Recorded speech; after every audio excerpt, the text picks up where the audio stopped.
20% हिंदुस्तान के लोग कांग्रेस पार्टी को वोट देते हैं। हम 20% लोगों को रिप्रेजेंट करते हैं और आज हम रेलवे टिकट नहीं खरीद सकते। आज हम अपने नेता को एक शहर से दूसरे शहर नहीं भेज सकते। क्या वाकई राहुल गांधी जो बोल रहे थे वो सच था? क्या इनकम टैक्स विभाग ने कांग्रेस के खाते फ्रीज कर दिए हैं? क्या लोकसभा के रण में उतरने से पहले कांग्रेस पैसों की कमी से जूझ रही है? कांग्रेस के आर्थिक संकट की पूरी पड़ताल करेंगे, लेकिन उससे पहले कांग्रेस ने एक बड़ा दावा किया है। कांग्रेस का दावा है कि सरकार उन्हें जानबूझकर इनकम टैक्स के चक्कर में फंसा रही है ताकि उनकी पार्टी ठीक से चुनाव न लड़ सके। अब इनकम टैक्स ने 1823 करोड़ का डिमांड नोटिस भेजा है। खास तौर से कांग्रेस पार्टी को आर्थिक रूप से अपंग करने की खूब प्रयास हो रही है, पर हम डरने वाले नहीं हैं। अब सवाल उठता है कि कांग्रेस की आखिर ऐसी क्या मजबूरी है कि उस पर इतना बड़ा इनकम टैक्स बकाया है। वैसे आपने सुना भी होगा कि इनकम टैक्स ने कांग्रेस के कई खाते फ्रीज कर दिए हैं। कांग्रेस के पास कितने खाते हैं, किस खाते में कितना पैसा है, कौन सा खाता सीज है, कौन सा खाता खुला है, विस्तार से इसका विश्लेषण होगा। लेकिन पहले आप इनकम टैक्स विभाग के लीगल नोटिस की अहम बातें जान लीजिए, जो 1823 करोड़ के बकाया भुगतान के बारे में है। कांग्रेस का दावा है कि इनकम टैक्स विभाग ने जो बकाया नोटिस भेजा है, असेसमेंट ईयर 1993-94 और उसके बाद 2016-17 से 2019-20 के बीच वाले 8 साल का ये नोटिस भेजा है, जो कि सरासर गलत है। कांग्रेस का दावा है कि इनकम टैक्स विभाग ने 1823 करोड़ रुपए का जुर्माना भरने का ऑर्डर भी दिया है, जबकि राजनीतिक दल इनकम टैक्स के दायरे से बाहर हैं। खास बात यह है कि दिल्ली हाई कोर्ट ने 28 मार्च 2024 को टैक्स असेसमेंट को लेकर दायर कांग्रेस की याचिका खारिज कर दी थी। इसके फौरन बाद यानी 29 मार्च 2024 को आईटी डिपार्टमेंट ने एक्शन लिया है। दूसरी तरफ इनकम टैक्स विभाग का दावा है कि कांग्रेस ने टैक्स वायलेशन किया है। अब जब टैक्स का बाउंसर कांग्रेस पर पड़ा तो सियासत के ग्राफ्ट में उछाल आया। टैक्स पर कैसा पॉलिटिकल बखेड़ा खड़ा हुआ है, इसकी गंभीरता को महसूस करने के लिए आपको कांग्रेस की तरफ से बीजेपी पर किए जा रहे सियासी वार देखने चाहिए। भारतीय जनता पार्टी ने करीब 8,250 करोड़ रुपया चंदा इकट्ठा किया है। हमने विस्तार से इस पर चर्चा की है पिछले कुछ दिनों में। जो 4 रास्ते अपनाए गए हैं बीजेपी द्वारा, पहला रास्ता था ठेका लो चंदा दो, यानी कि पोस्ट पेड घूस। जो भी हमारे मेंबर ऑफ पार्लियामेंट थे, हमारे एमएलए थे, केवल 23 लोगों ने जो पैसे हमारे कैश में डिपॉजिट कराए, बाद में हमने उनके नाम सब, पैन नंबर सब उनका बताया, उसके बेसिस के ऊपर हमारे 135 करोड़ छीन करके ले गए। लेकिन कांग्रेस ने आरोप लगाया तो बीजेपी की तरफ से पलटवार भी किया गया। कांग्रेस पार्टी को लगता है कि वो संविधान और देश के कानून के ऊपर है और उनको लगता है कि मैं टैक्स की चोरी करूं, फिर झूठ बोलूं और विक्टिम बनूं।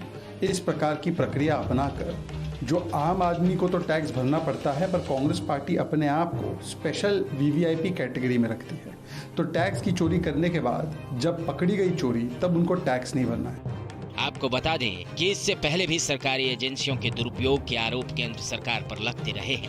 15 मार्च को राहुल गांधी ने एक प्रेस कॉन्फ्रेंस की थी, जिसमें उन्होंने सरकार को धमकी तक दे डाली थी। क्या कहा था, सुनिए। अगर ये इंस्टीट्यूशंस अपना काम करते, अगर सीबीआई अपना काम करती, ईडी अपना काम करती, तो ये नहीं होता। तो उनको ये भी सोचना चाहिए, ये जो सब कर रहे हैं, कि किसी ना किसी दिन बीजेपी की सरकार बदलेगी और फिर कार्रवाई होगी, और ऐसी कार्रवाई होगी कि मैं गारंटी कर रहा हूं ये फिर से कभी नहीं होगा। तो उनको भी सोचना चाहिए। 21 मार्च को भी कांग्रेस ने बैंक खाते फ्रीज होने का दावा किया था। ये भी कहा था कि कांग्रेस के पास चुनाव लड़ने के लिए भी पैसा नहीं है, इसलिए अब हम आपको कांग्रेस के खातों का अंक गणित समझाते हैं। कांग्रेस के किस किस खाते में कितना बैलेंस है, साथ ही बैंक के अलावा कांग्रेस के पास कितना पैसा है। कांग्रेस ने चुनाव आयोग को जो हलफनामा दिया था, हमारा ये विश्लेषण उन्हीं आंकड़ों पर आधारित है। कांग्रेस के बैंक खाते में 283 करोड़ का फिक्स डिपॉजिट है।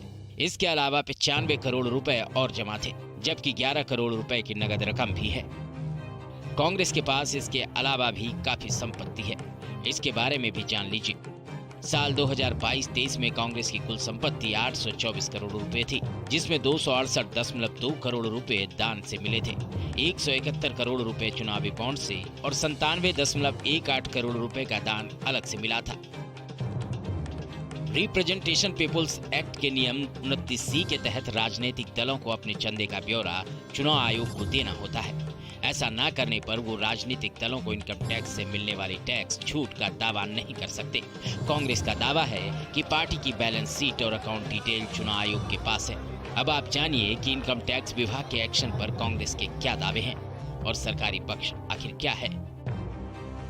कांग्रेस का दावा है कि सरकार के कहने पर आईटी विभाग ने 135 करोड़ रुपए निकाल लिए, जबकि आईटी विभाग का कहना है कि पैसा कांग्रेस के खाते में ही है।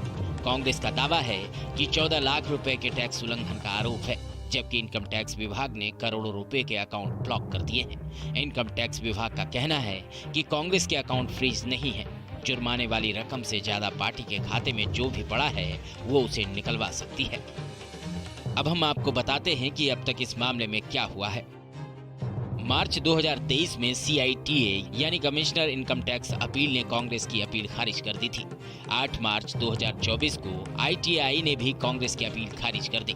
13 मार्च 2024 को दिल्ली हाई कोर्ट ने भी अपील खारिज कर दी। हाई कोर्ट से अपील खारिज होने के बाद कांग्रेस के पास सिर्फ एक ही विकल्प बचा है कि वो सुप्रीम कोर्ट का रुख करे। अब इसी की तैयारी में कांग्रेस जुटी भी हुई है। इनकम टैक्स ने कांग्रेस को नोटिस थमाया तो उन्होंने विरोध की मिसाइल का मुंह बीजेपी की तरफ मोड़ दिया।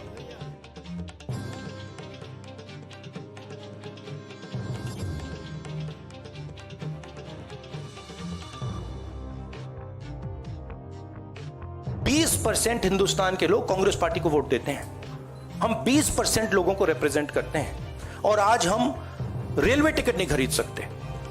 आज हम अपने नेता को एक शहर से दूसरे शहर नहीं भेज सकते। क्या वाकई राहुल गांधी जो बोल रहे थे वो सच था? क्या इनकम टैक्स विभाग ने कांग्रेस के खाते फ्रीज कर दिए हैं?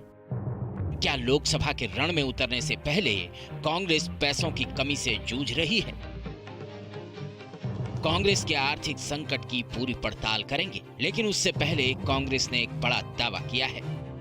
कांग्रेस का दावा है कि सरकार उन्हें जानबूझकर इनकम टैक्स के चक्कर में फंसा रही है ताकि उनकी पार्टी ठीक से चुनाव न लड़ सके। अब इनकम टैक्स ने 1823 करोड़ का डिमांड नोटिस भेजा है। खास तौर से कांग्रेस पार्टी को आर्थिक रूप से अपंग करने की खूब प्रयास हो रही है, पर हम डरने वाले नहीं हैं।